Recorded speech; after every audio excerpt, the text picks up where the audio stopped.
Olá, meus queridos. Boa noite aí a todos. Ok, gente. Aos amados aí que estão na enquete, no debate aí, nosso amigo professor Gerson Amorim, do Evangelho Genuíno, sobre a questão do dízimo de Abraão a Melquisedeque. Tá bom, gente? Eu já fiz uns 3 ou 4 vídeos sobre esse tema, tá bom? Eu vou tentar aqui ser o mais curto possível para mostrar que dentro do texto da narrativa a qual Abraão se encontrava e posteriormente o seu encontro com Melquisedeque, né? Nós vamos mostrar que há uma aí, como se fosse uma interpolação do personagem Melquisedeque dentro do contexto da oração que está, ok? E eu vou argumentar aqui algo, né, para consolidar aqui a nossa afirmativa. Mas deixo bem claro que dentro do texto, eu vou ler o texto, é impossível, eu afirmo, é impossível que Abraão tenha dado dízimo a Melquisedeque. Primeira questão, dentro do texto considerado sagrado, tá bom? Inspirado pelo cristianismo. Tá certo? Segundo, é que os melhores manuscritos, daí depois quem quiser eu coloco, né? Mas um deles é o Códice de Leningrado B19, que é da onde a Bíblia do King James, né?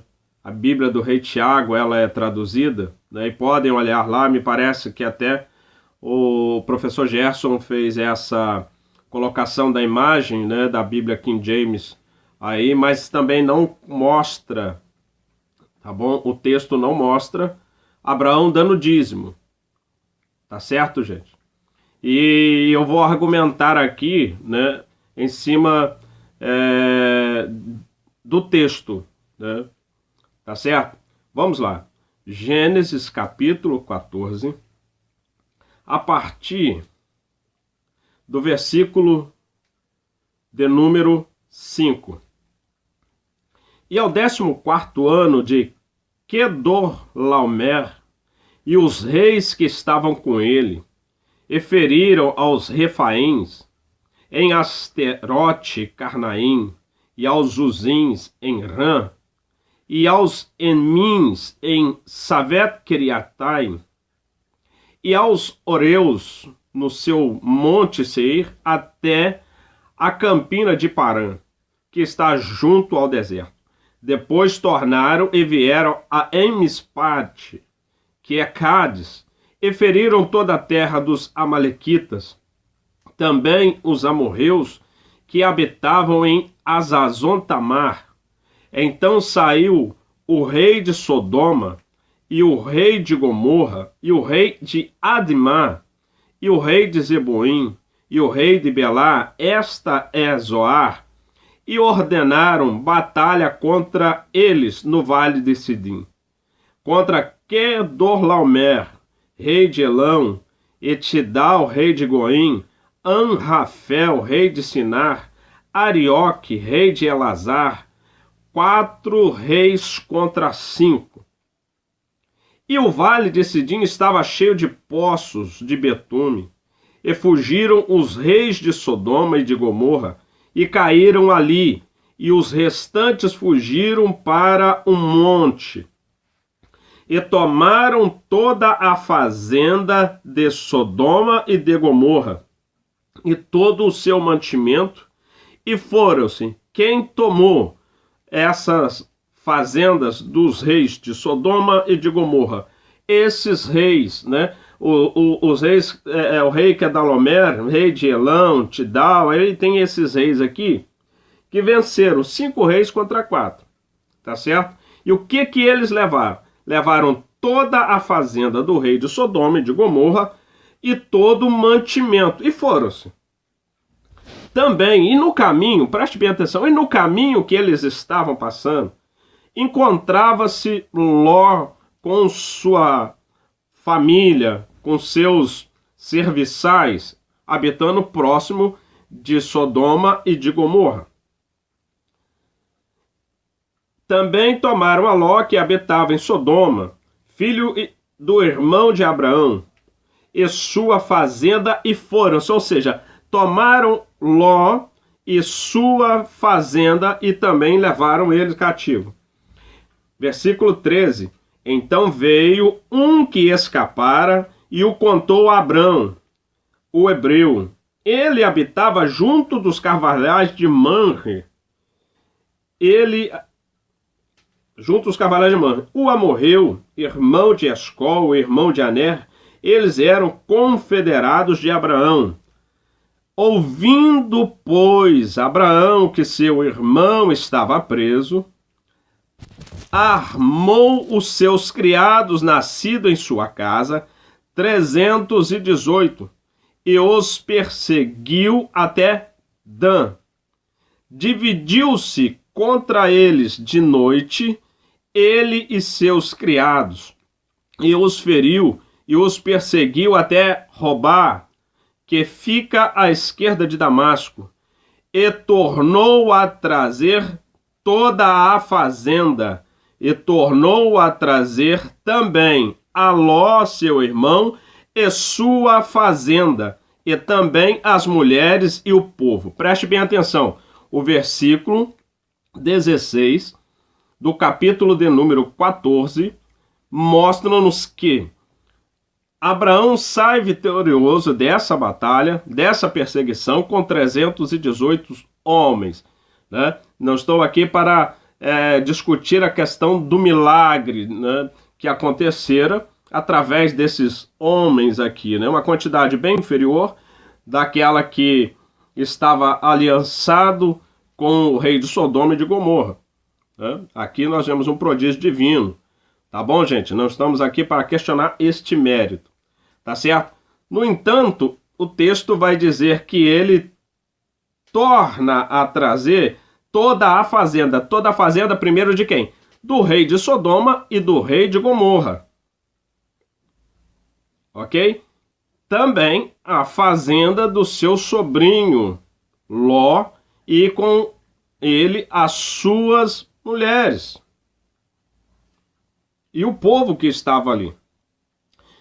Versículo 17. E o rei de Sodoma saiu-lhes ao encontro depois que voltou de ferir a Kedorlaomer e aos reis que estavam com ele, no vale de Safé, que é o vale do rei. Preste bem atenção. A trajetória toda está entre o embate e perseguição de Abraão contra os reis que venceram o rei de Sodoma e de Gomorra e mais os outros 2 reis que estavam com ele, tá certo? E quando Abraão está retornando, o rei de Sodoma vai ao encontro, tá certo? E aí aparece no cenário, né, aqui de uma forma, né, que nós podemos dizer de interpolação, Melquisedeque. E Melquisedeque, rei de Salém, trouxe pão e vinho, e este era sacerdote do Deus Altíssimo, El Elyon, Deus Altíssimo. E aqui, né, gente, a grande questão é, quem é El Elyon aqui, o Deus Altíssimo? Tá certo? Para muitos, é o mesmo Deus de Abraão, de Isaac e de Jacó. Tá bom? Só que não. O El Elyon aqui, né? E aí entra aquela questão, né, dos escribas, né? Eloísta, javista, deuteronomista, né, e sacerdotal. Tudo nos mostra que dentro do contexto da crítica textual, é quem está escrevendo isso aqui, é um escriba com visão eloísta. Por isso o nome, né, os traços aqui de Elohim, né, que El Elyon é considerado o Deus dos deuses. O Deus Altíssimo, aquele que estava acima de todos os deuses, na cultura cananeia. Ou seja, Melquisedeque, ele serve a um deus cananeu, um deus pagão. Não um deus que posteriormente passou a ter esse mesmo nome, que é uma questão de adaptação do escriba que, no decorrer, né, da formação literária hebraica, foi se mudando o nome. Começou lá, El, Elohim, Yahvé, né, e posteriormente ficou Yahvé. Tá certo? Mas até firmar-se no nome ali, no tetagrama, que não é nome, mas é o estado de ser, Yahvé, né? Eu sou o que sou, é verbo, não é nome. Tá ok, gente? E aí, parece ele, com pão e vinho. Trouxe pão e vinho, e este era sacerdote, e abençoou e disse, bendito seja Abraão, Deus, do Deus Altíssimo e possuidor do céu e da terra. Por que ele fala isso aqui? Porque o conhecimento do Deus, ou dos deuses daquela região da Mesopotâmia, né, todos que moravam ali, o entendimento e a concepção era que serviam a várias divindades, e entre elas, né, o Deus Altíssimo, o Deus dos deuses. Tá ok? Agora, a grande questão é, se Abraão já servia lá em Ur dos Caldeus a essa divindade, por que que o Eterno, né, o Adonai, né, o Hashem, ele, meus queridos, vai chamar ele para sair daquela terra a qual Melquisedeque estava, né, sair, né, inserido, no caso, Melquisedeque estava inserido naquela região da Mesopotâmia, tá certo? Por que que o Eterno chega e fala, Abraão, sai da tua terra, sai do meio da tua parentela? Todos conhecem o fato aí de Terá, né? Terá ser um fazedor de deuses. Tá certo, gente? Sai do meio da tua terra, sai do meio da tua parentela, né? Romper laço de sangue, romper cultura, romper condições demográficas e geográficas. Fala assim, olha, para vir para uma terra que eu lhe mostrarei. Um Deus que era completamente diferente desses deuses a qual Melquisedeque já servia. Só que isso, gente, porque sempre se ensinou, inculcou na mente das pessoas os nomes do Eterno, que teve El Elyon, El Shaddai, Elohim, né?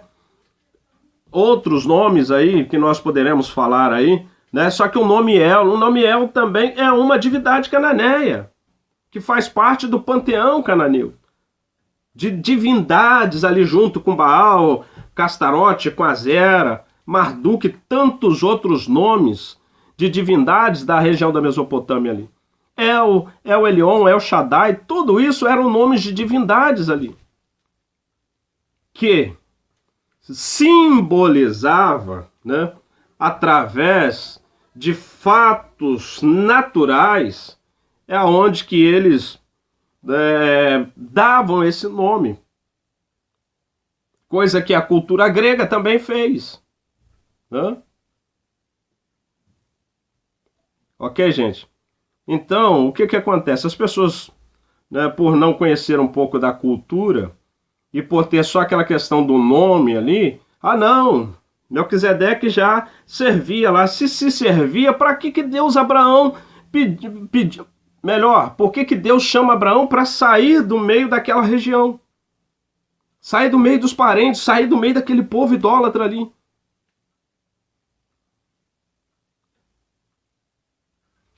E tanto que quando ele se revela para as pessoas futuramente, a Moisés ou Moshe, ele vai dizer: eu sou o Deus de Abraão, eu sou o Deus de Isaac e de Jacó.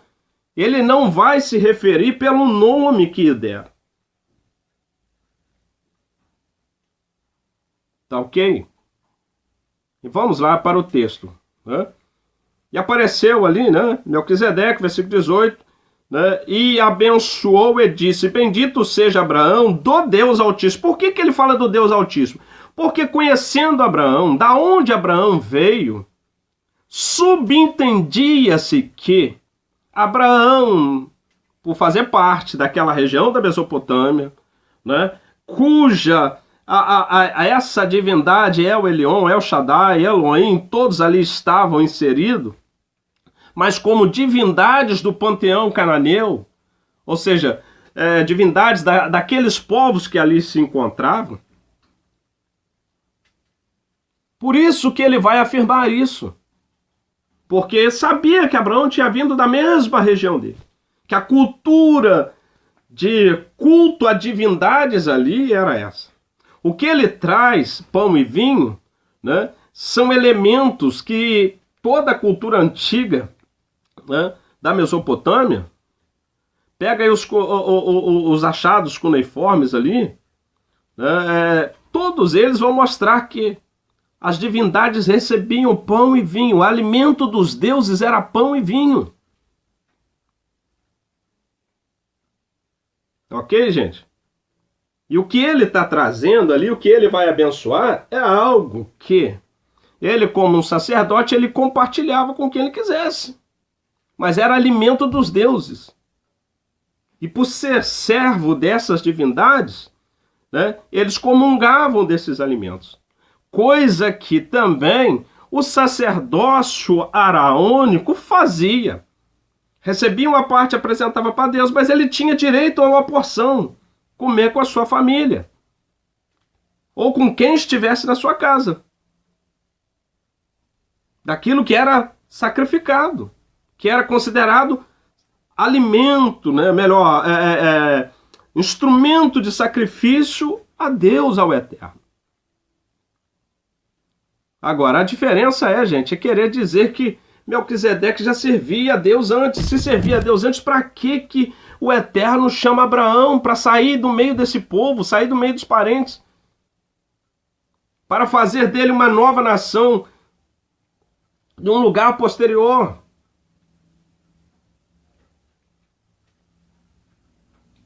É falta de coerência, às vezes, as pessoas não indagarem nem analisar isso. Mas vamos lá. Bendito seja Abraão do Deus Altíssimo, possuidor dos céus e da terra. Quando ele fala aqui, porque eles tinham entendimento que todo fenômeno que estava, né, em torno ali, entre o céu e a terra, era provindo dessa divindade, o Deus Altíssimo, ou Deus dos deuses.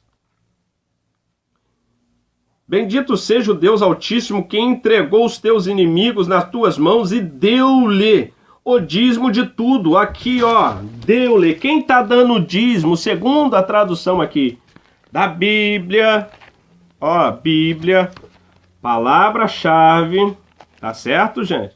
Aqui, a oração mostra que, além de abençoar com vinho, vai dar dízimo. O que é esse dízimo? É a 10ª parte daquilo que ele, como sacerdote, tinha recebido. Pão e vinho. Por que ele vai dar isso, essa 10ª parte aqui, gente? O grande problema aqui é que quem foi traduzir de uma forma tendenciosa, né, e avarenta, e muitas de traduções antigas aí, né, variadas, por isso inúmeras traduções, toda errada. Agora, o que vale, o que se tem que ter como base são os códices, as cópias mais antigas, se tem o nome de Abraão no final aqui da oração. De quem está dando? E Abraão deu o dízimo, como muitas traduções, né? E Abraão deu-lhe o dízimo de tudo. Mas vamos ver dízimo de quê? Se Abraão tinha alguma coisa para dar, meus queridos. Tá certo? E aqui é o seguinte, quem está dando dízimo aqui é Melquisedeque. E o dízimo aqui não é a questão de... Ele tirou 10% da que ele tinha, porque ele viu Abraão vindo da batalha. Tudo mostra-nos aqui, não vou entrar no mérito da interpolação, mas mostra-nos que ele viu todo aquele desfecho, né? E que viu que Abraão, ele não lançou mão de nada, até mesmo de alimento. Por quê? Quando a gente vai ver aqui, eu vou estar lendo o texto posterior, só quem tira a parte de alimento para comer alguma coisa são os 318, os capitães ali, ou seja, os líderes desses 318, que vai tirar alguma coisa para comer. Mais nada, e ele não comeu.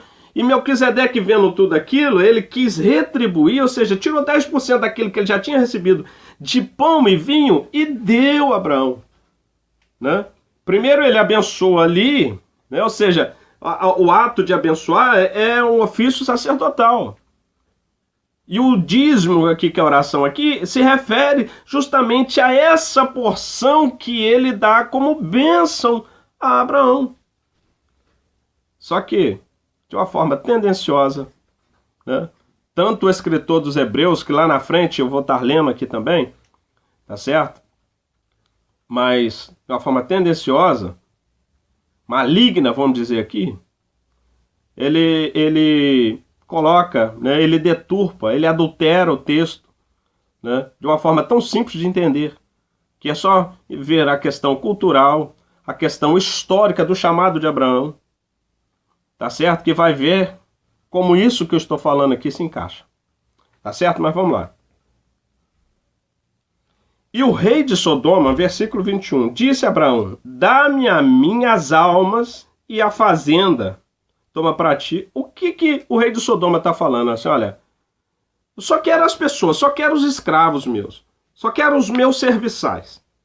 Agora a fazenda, que estava em torno de dinheiro, né, moedas, relíquias, tá certo?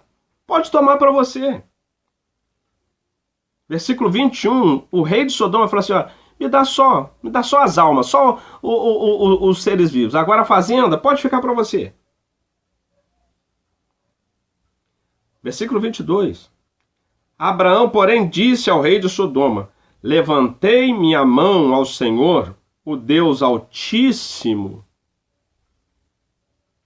Percebe-se que ele aqui, ou o autor, está colocando, né, Abraão como sendo servo desse Deus Altíssimo. Tá certo, gente? Dentro daquele contexto que eu estou falando aqui, da onde ele veio. Porque não tem como, gente, não tem como alguém estar servindo ao Eterno antes do chamado de Abraão. Porque não há lógica, não há, né, propósito algum lógico que o Eterno chamar ele, sendo que já tinha Melquisedeque, um sacerdote. E se havia um sacerdote, por que esse povo que estava debaixo da orientação espiritual de Melquisedeque não servia a esse Deus? Foi preciso, então, o Eterno chamar Abraão, fazer dele, né, um modelo patriarcal, um modelo de fé, tá certo? Para então fazer uma nação, e dessa nação como o serviçal, né, como filho, né, como ele diz assim, do Egito eu te chamei, né, coisa que lá no futuro vai acontecer, cumprimento de uma profecia que o Eterno faz a Abraão posteriormente, né, para fazer o nome dele conhecido através desse povo Yehudim. Acha que tem lógica isso, gente? Claro que não, tá certo? Mas vamos lá. Versículo 22. E Abraão, porém, disse ao rei de Sodoma: levantei minha mão ao Senhor, o Deus Altíssimo, o possuidor dos céus e da terra, e juro que, desde um fio, preste bem atenção no versículo 23, juro que, desde um fio até a correia de um sapato, não tomarei coisa alguma de tudo que é teu, para que não diga que eu enriqueci a Abraão.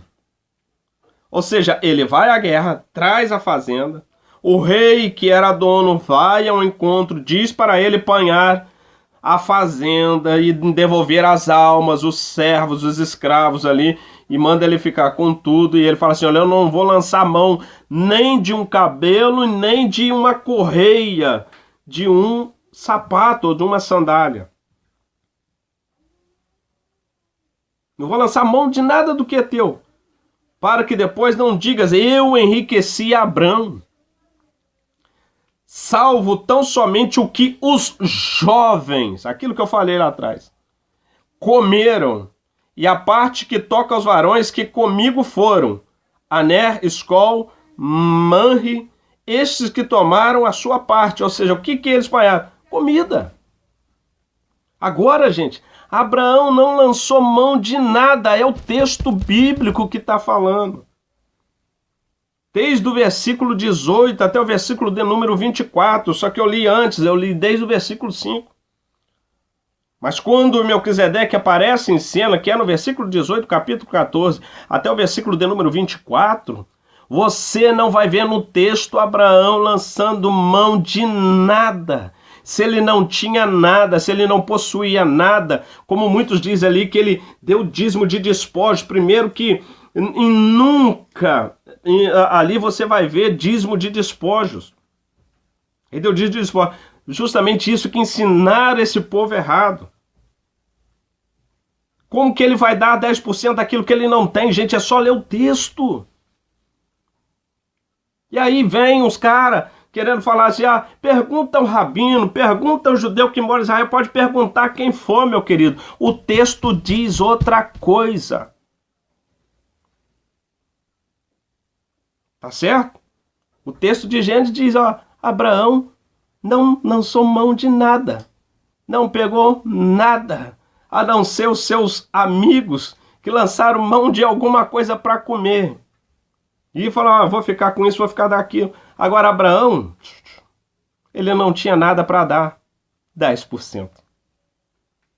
E volta a afirmar, quem dá aqui, segundo o texto da Bíblia, vou mostrar para não dizer, pode procurar.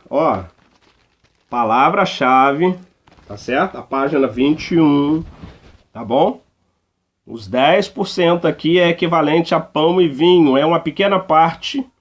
Como eu falei, Abraão, ele não toma parte de nada, para comer de nada, vem de uma guerra cansado, né? Faminto, e o rei ali, nesse caso, Melquisedeque, viu, meu aqui, você merece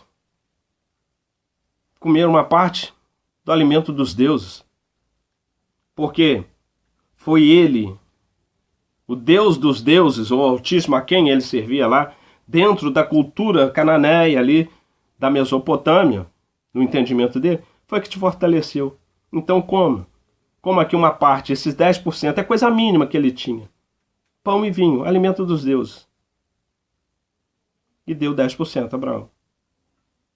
E os 10% que recebe aqui, gente, não tem nada a ver com dízimo.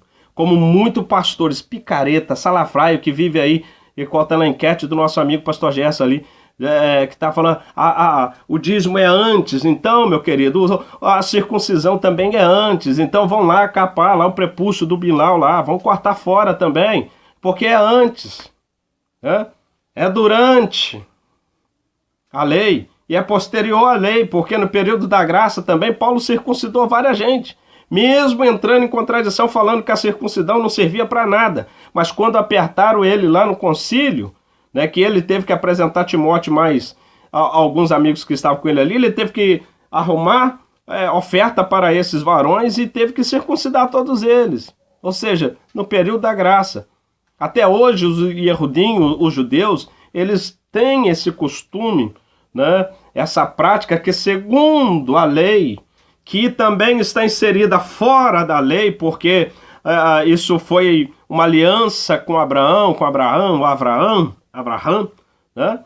Lá atrás, antes da lei também. Então vamos entrar, vamos adotar isso também, meu querido. O pastorzão aí que estava aí na enquete aí que o nosso amigo nobre Gerson Amorim colocou. Então vamos adotar aí. Vamos adotar a lei do levirato também, que é antes, durante também. Tá certo?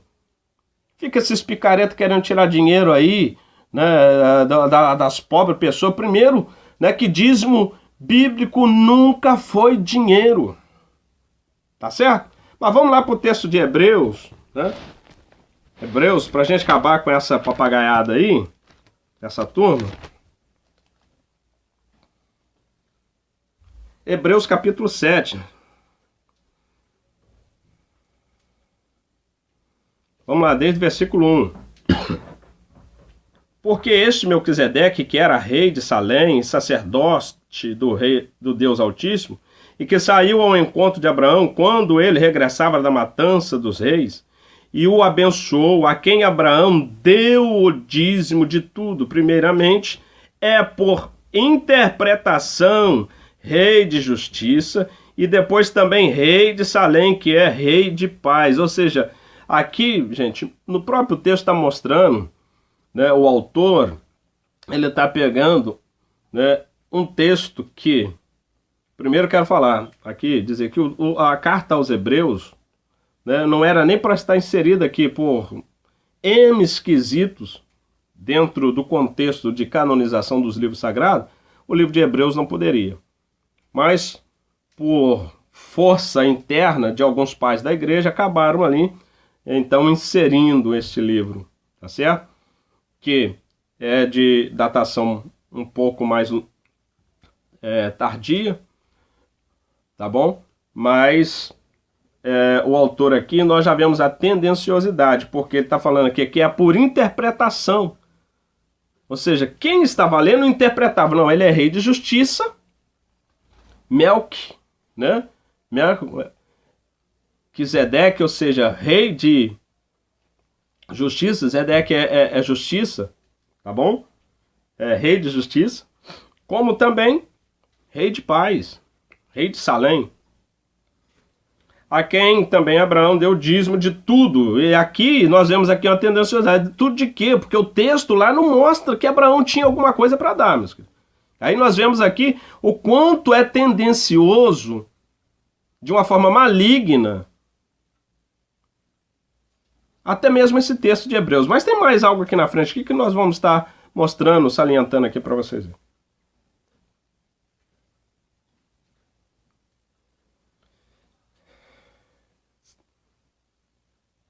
Deu dízimo de tudo, primeiramente é por interpretação, rei de justiça, e depois também rei de Salém, que é rei de paz. Sem pai, sem mãe, sem genealogia, não tendo princípio de dias nem fim de vida, quando? Preste bem atenção. Ele está fazendo uma citação de um texto, né, em escrito cuneiforme, das cartas de Amarna. Tá certo? Que vai falar sobre o rei, né? Numa outra oportunidade eu trago o nome do rei aqui. Eu tenho que buscar aqui nos meus materiais aqui. Mas eu trago o nome desse rei aqui. Que vai dizer, né? O rei, lá nas cartas de Amarna, está falando que ele chegou ao posto de rei da cidade. Não foi por questões de genealogia. O pai e a mãe não eram de sangue real. Tá certo, gente? E aí vai dizer aqui, ó, não teve início nem princípio, fim de dias. Ou seja, quer dizer que ele é um Deus também? Embora que dentro dos achados, dos escritos das cavernas de Qumran, do Mar Morto, né, existe um manuscrito da considerada seita dos essênios, que quem é o príncipe libertador é Melquisedeque. Quem quiser aí, depois só dá um alô que a gente mostra aqui, né?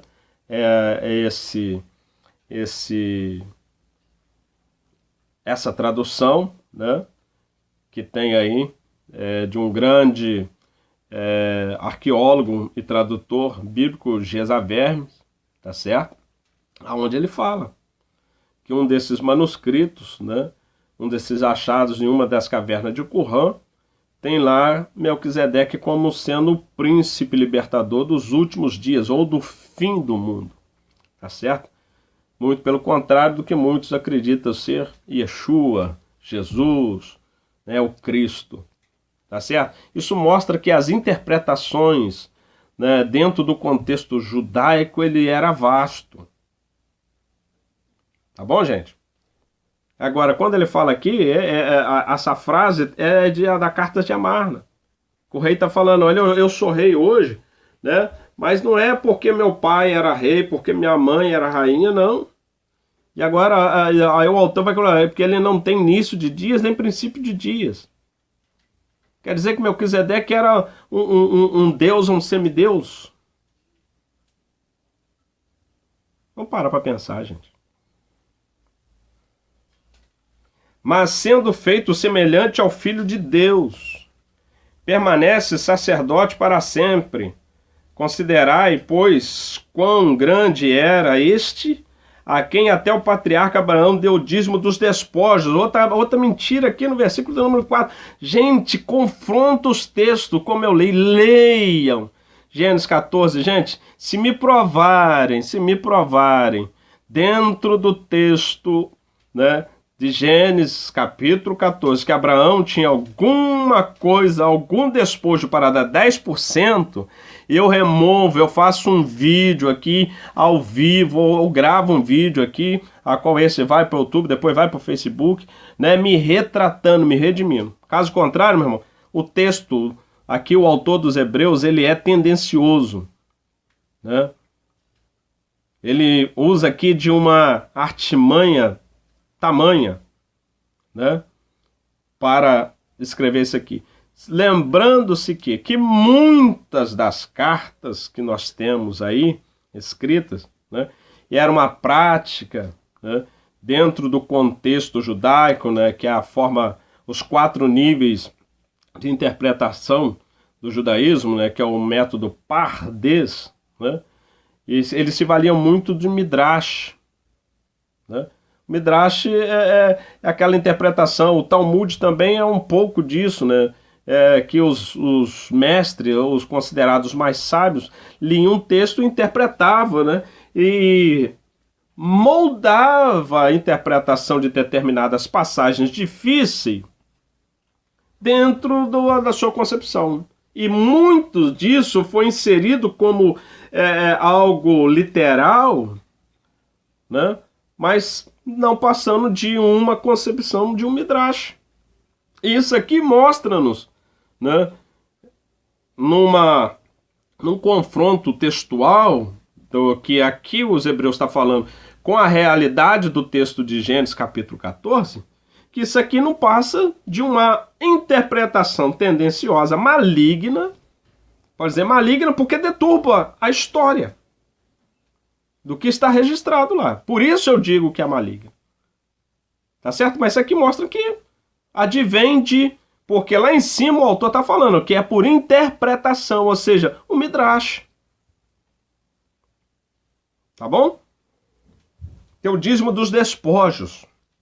E os que dentre os filhos de Levi recebem o sacerdócio têm ordem segundo a lei de tomar o dízimo do povo, isto é, de teus irmãos, ainda que tenham descendido de Abraão, mas aquele cuja genealogia não é contada entre eles, tomou o dízimo de Abraão e abençoou o que tinha as promessas.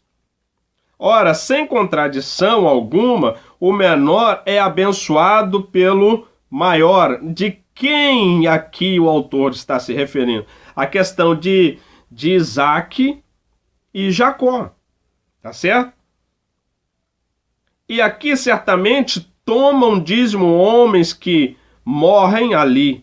Porém, aquele de quem se testifica que vive e, para assim dizer, por meio de Abraão, até Levi, que recebe dízimo, pagou dízimo, porque ainda ele estava nos lombos de seu pai, quando Melquisedeque lhe saiu ao encontro, de sorte que se a perfeição fosse pelo sacerdócio levítico, porque sobre ele o povo recebeu a lei, que necessidade havia logo de que outro sacerdote se levantasse, segundo a ordem de Melquisedeque, e não fosse chamado segundo a ordem de Arão. Aí está falando aqui, né, que é um texto ali que, mudando o sacerdócio, necessariamente se faz também mudança da lei. Ou seja, aonde está isso inserido, né, dentro da Torá? Porque Hebreus aqui é como se ele estivesse fazendo aqui, fugiu aqui a palavra, uma dissertação, né? E o autor levantando uma tese em confronto com aquilo que o Hebreus, Levítico, melhor dizendo, apresenta, né? Quando e onde que você vai ver em Levítico, né, ou nas leis da Torá, ali, que mudou o sacerdote, necessário que muda a lei. Aonde está isso?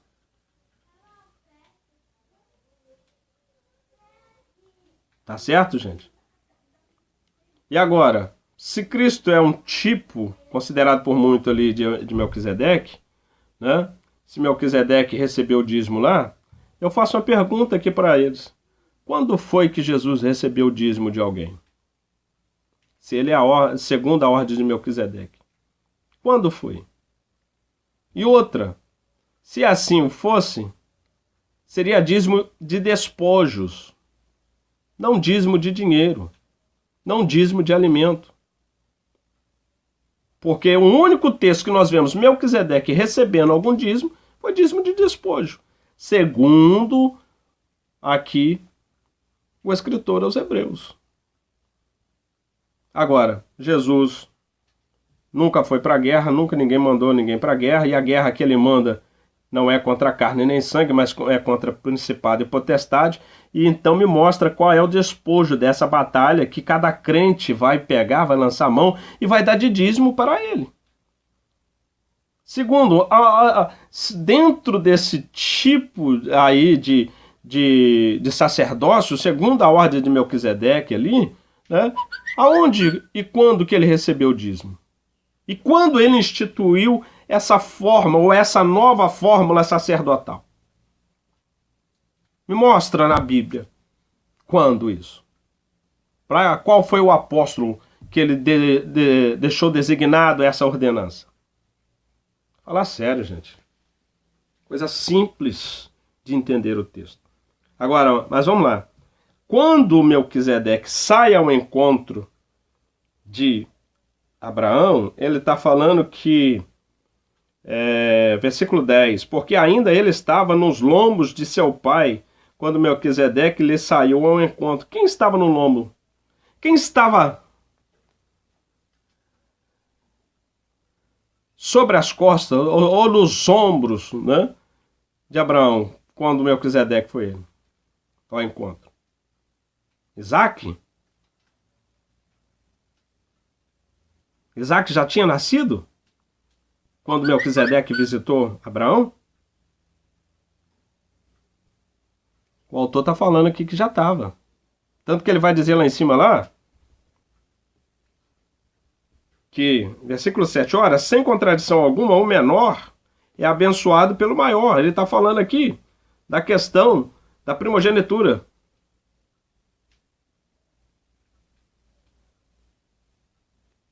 De Esaú servindo a Jacó, passando para Jacó, que enganou Isaac. Agora, que quando ele sai ao encontro de Abraão, o texto está falando que Isaac estava nos lombos, das costas, sobre Abraão. É isso que o texto mostra? Se nem o nome ainda tinha sido mudado pelo Eterno. Como que pode, então, Melquisedeque ter tido um encontro com Abraão e Isaac já está nas costas sem que nem o nome lá em Gênesis, capítulo 14, o Eterno tinha mudado dele? É só ler o texto, gente. Equipara os textos. Equipara as narrativas, o que o autor está falando, e vai lá no texto, volta lá atrás e vê se é isso mesmo que está mostrando. Tá certo, gente? Então fica aqui a nossa explicação textual, né? Sobre essa história aí, né? Depois eu vou estar colocando aí nessa mesma enquete aí do nosso amigo Gerson do Amorim, os manuscritos aí que não contêm essa passagem, e são os manuscritos mais antigos, né? Mais fidedignos, considerados pela academia, tá certo? Para aqueles que tiver alguma dúvida, então, aí recorrer a eles, tá certo? Boa noite a todos aí, e deixa de ser enganado por pessoas que não querem trabalhar de maneira nenhuma, mas querem viver do teu suor, tá certo? Vivem do teu suor porque você trabalha e sustenta esses vagabundos que não fazem nada, ainda usa mal o dinheiro dos fiéis, tá certo? Claro que tem pessoas aí que sabem administrar, usam, né, esse dízimo que foi instituído pelo cristianismo aí de uma forma benéfica, tá certo? Mas eu falo aí na sua maioria que são picaretas, são salafrários, né, que vivem do suor do trabalhador, mas não fazem nada, nada, nada, nada. Boa noite a todos.